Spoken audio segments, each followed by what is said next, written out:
une explication technique et progressive de l'étude du mouvement.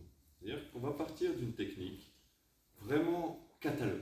Cette technique n'a pas forcément vocation à avoir une explication martiale ou autre. Elle permet de travailler à la fois des points techniques, différentes solutions par rapport à une sollicitation de Morotedori. Un des Koshinage qu'on peut travailler est un Koshinage qui va permettre d'entrer directement. Et à partir de là, faire chuter. Donc, son aspect va être intéressant par rapport à l'angle d'entrée. Beaucoup de personnes vont dire oui, s'il lâche, qu'est-ce qui se passe, etc. Et on va rentrer dans l'étude du et si, qui est une étude intéressante à partir du moment où le pratiquant a acquis suffisamment de technique pour pouvoir travailler sur le mouvement et non pas simplement sur la technique.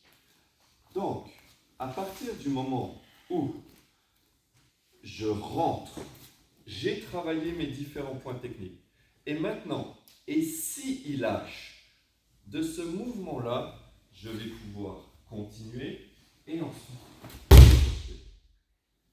Et une deuxième technique vient naître. On va se mettre dans cet angle-là.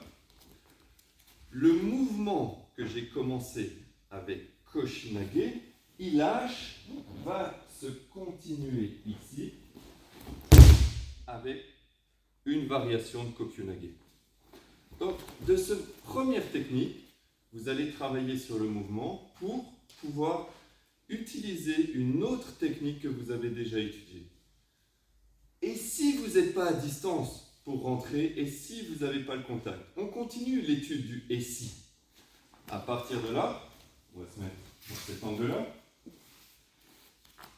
Et si je passe Koshinage, il lâche. Et si ici je ne suis pas à distance pour être au contact, alors je vais pouvoir continuer mon mouvement. Et encore continuer.